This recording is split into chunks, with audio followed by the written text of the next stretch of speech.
sounds cool, but you fucking up with that can silly little Billy.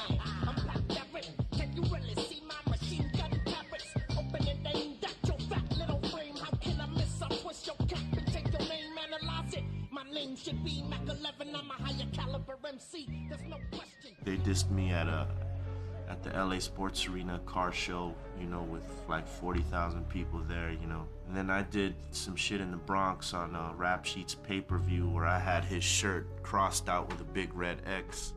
Fans and artists began to take sides. The shit got pretty deep, you know. I had people from his side coming to me, you know, like, hey man, you know, it wasn't right what he did and blah, blah, blah, and this and that. And pretty soon Cam and Solo came to me.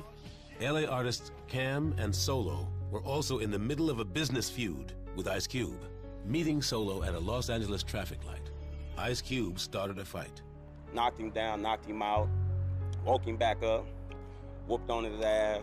Somehow his chain fell in my hand. I don't know how it got in my hand, but it fell in my hand. Then all of a sudden his Rolex started jumping off and coming into my hand. I don't know how that happened. I guess Solo knocked out Cube and took his West Side Connection chain. Solo, sporting Ice Cube's chain, showed up at a Cypress Hill show at the House of Blues in LA.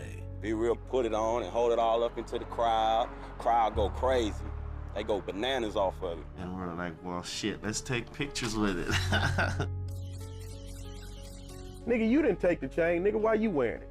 What you proving, nigga? How many brownie points you getting for that, nigga? You didn't take it.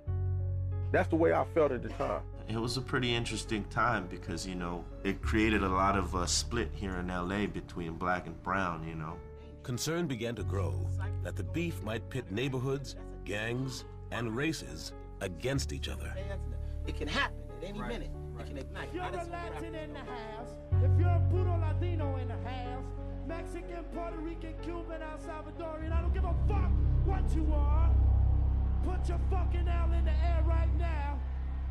A lot of the Latin people were like, hey man, you know, we're gonna ride for you on this one. You just say the word. They would not want to see Cypress Hill in LA. They get ran the fuck out of LA. Dead up, the essays rule the streets in LA. Amidst the violent death of Tupac Shakur and rumors that the Mexican mafia was getting involved, cooler heads managed to prevail, and the conflict never boiled over. Somebody gave me B-Real number and said B-Real want to holler at you. He asked me, you know, so what's it gonna take for you and Cube to squash this? I said, you know, just like you, all he's gotta do is call me and, you know, we'll talk it out. And I explained to him where I was coming from. Nigga, I don't got nothing to do with it, but that's my homeboy, and I'm riding with him. He said, you know what, homie? I can respect that. I can't even be mad at you. I respect that. If that's where you coming from with it, Mac, I respect that. Cube called me like on, I think it was January 1st in '97. Like, you know, hey, what's going on, man? Let's talk this thing out, you know? And so I said, yeah, all right. Before we talk this out, this is why I did what I did, because I want you to really know that, you know, this ain't for nothing. The shit we've been talking is pretty heavy, so we can go on, keep doing this, and sooner or later we'll run into each other. You know, it's a small world, you know. If you want to squash it right now, we can squash it. I'll never say any fucked up thing about you as long as you stick to that too, and we'll be friends again, and maybe shit, we'll work together and do something. If we see B-Real right now, he can come hang with us right now, man. It's cool, for real, because we got past the shit. I like Ice Cube Chef. I'm a big fan. I was bumping it today, I'm telling you. It's in my CD thing right now. Definitely, there's no beef whatsoever. I mean, when I squashed it with him and I you know, I said my piece, that was it. You know, Mac 10 too, you know. B-Real and Ice Cube have worked together since, and while their friendship has never returned to what it was, the beef should be remembered as an instance of a business dealing between artists, almost escalating into citywide violence. It should also be remembered as an example of how two sides can come together to settle a dangerous situation. In a high-stakes business climate that demands huge sales from artists' releases, there is intense pressure on artists to stay hot with fans. Because sometimes, just making good music isn't enough. Masterfully, I would say, LL's longevity has to do with him mastering the game. He'll put out a record with Boyz II Men that's a love song that's gonna chart without question and sell the album. Now, to the perception on the street, it's like, what is he doing? Blah, blah, blah, blah, blah. But to the industry, it's still another platinum album. What he also does on the album is he would do collaboration with some new street cats, the 4321 with DMX and Cannabis, which is how the battle with him and Cannabis began. In the late 90s, Cannabis was an up-and-coming MC with a reputation for lyricism and a few noteworthy records. Clearly among a handful of promising talent, he was asked to collaborate with Method Man, Redman, DMX, and Master P for LL Cool J's 4321. L was like a father figure in rap music, and I was just somebody who was coming in the game. I mean, I had done other records prior to 4321, but I was somebody who was coming in the game that was really looking for somebody to be under their wing and rock with them and tear the whole game down with them from the inside out. As a longtime listener and fan, Cannabis knew that LL Cool J had tattooed a microphone on his right arm. First thing I looked for was the mic. When I saw it, I was like, damn, you know, when you see the mic and you know what it represents, you know that for anybody to put a mic on their arm, when that's saying that damn, this is my life, or this is something that I do very well, something that I did very well and I'm doing very well, or, you know, it's a statement. While recording 4321, Cannabis wrote a verse suggesting that he wanted to borrow the mic from LL's arm. After hearing Cannabis rhyme, LL recorded a response, potentially creating a battle within the song 4321. Because you couldn't see what was in my heart. If anything, you know, that should have seemed like something that was probably flattering. Nobody ain't took it like that, but I guess, you know what I'm saying? Because I don't think Cannabis was going. I mean, come on, I knew Cannabis. I mean, even before he was getting on, Cannabis used to just come spit with the squad all the time, you know what I mean? So he ain't had that attitude of trying to get on and diss anybody. I know that for a fact. You throw something in the cage, you rattle his cage. He ain't got time to break it down what you meant. I'll take that mic off your arm.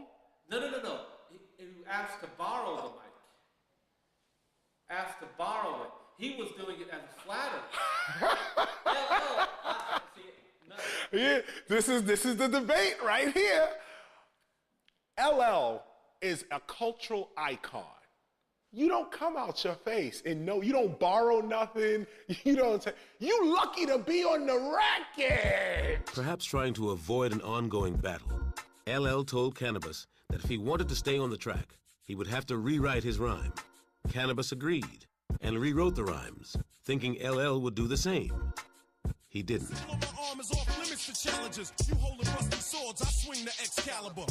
He took something out of context and he ran with it. You know, it's like he always been that way. You heard Break It Dawn. Let's get back to this mic on my arm. If it ever left my side, it transform into a time bomb. You don't want to bar that, you want to idolize. And you don't want to make me mad, you want to socialize.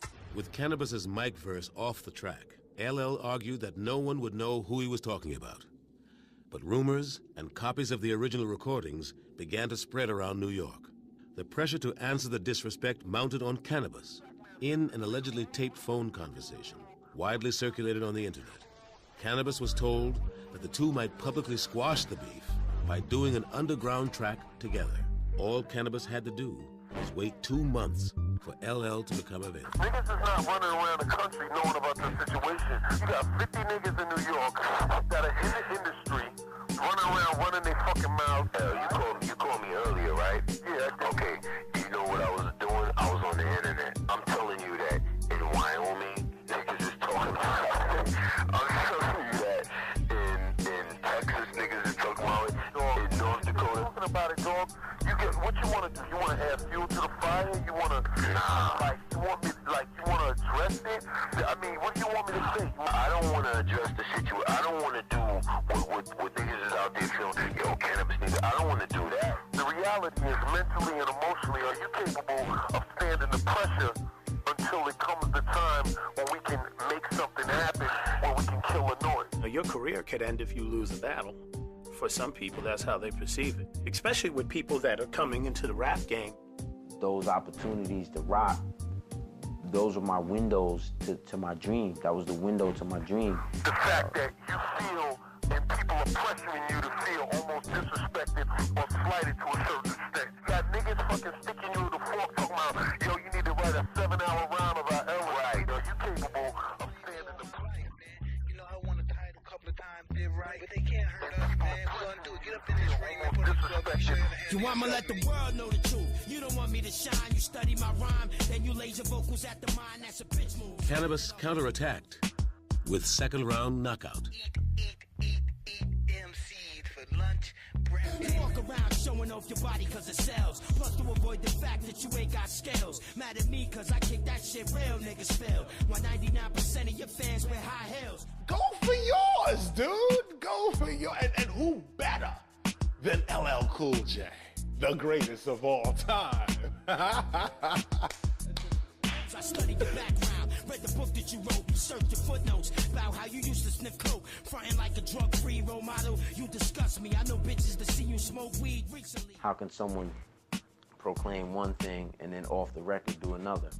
You know, if you can somehow point that out, I mean, in a lyrical way, and still keep the emotion going, then that'll make a good diss record. And if you really want to show off, we can get it on live in front of the cameras on your own sitcom. I let you kick the verse. Fuck it, I let you kick them all. I'd even wait for the studio audience to applaud. Now watch me rip the tap from your arm, kick you in the groin, stick you for your Vanguard award in front of your mom, your first, second, and third born. Make your wife get on the horn, call Minister Farrakhan so he can persuade me to squash it. I say, nah, he started it. He forgot what a hardcore artist is. Everybody was really like, uh-oh, like this is it. You know what I'm saying? Like, LL finally met his match. But LL Cool J wasn't finished. Don't ever open your mouth and mention my seed. Talk about my book, you bought to read. LL and Leroy Cohen realized it was a great opportunity, you know, to kind of jump in there, kickstart, restart LL's career and get him a lot of buzz. And it really did that for LL Cool J. He ain't understanding this, because 99% of his fans don't exist. Fans were excited to hear LL Cool J's return to the battle. He did a lot more with his energy, and he seemed more intense, and it made it look imbalanced, like, you know, he was a superstar and Cannabis is like a young kid coming up. But then when you listen to the content, it was like, I'm not grabbing my nuts saying, yeah, did you hear what he said?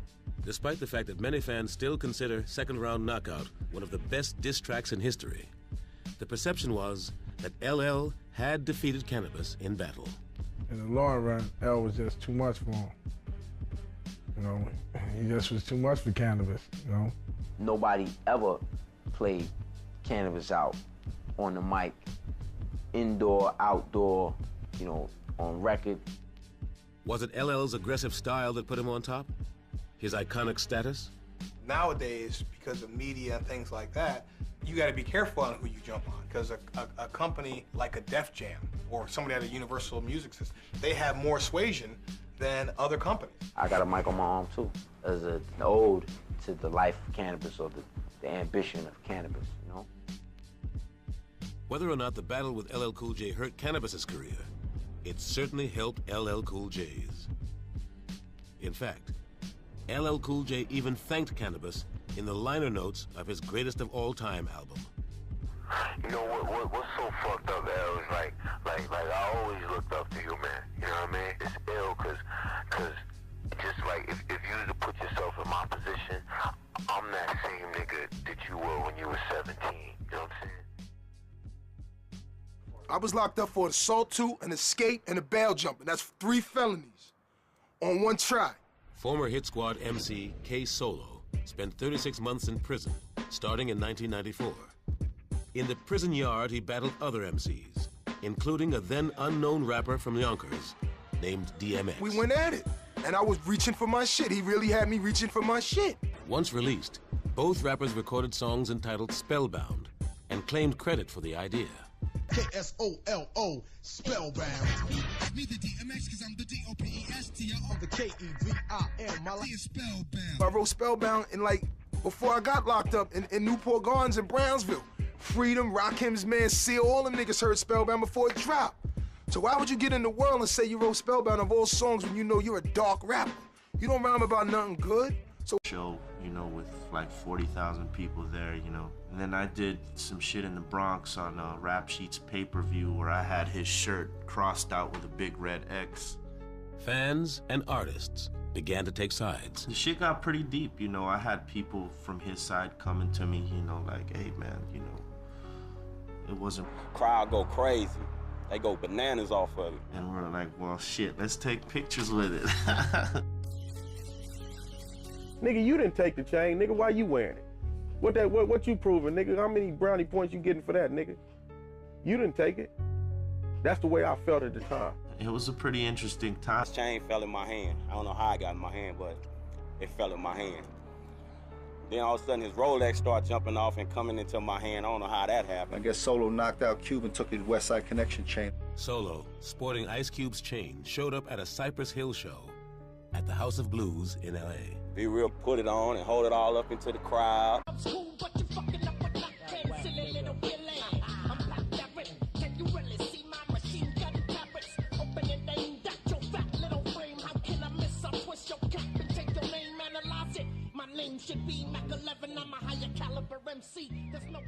They dissed me at the LA Sports Arena, car right what he did and blah blah blah and this and that. And pretty soon Cam and Solo came to me. LA artists Cam and Solo were also in the middle of a business feud with Ice Cube. Meeting Solo at a Los Angeles traffic light, Ice Cube started a fight. Knocked him down, knocked him out, woke him back up, whooped on his ass. Somehow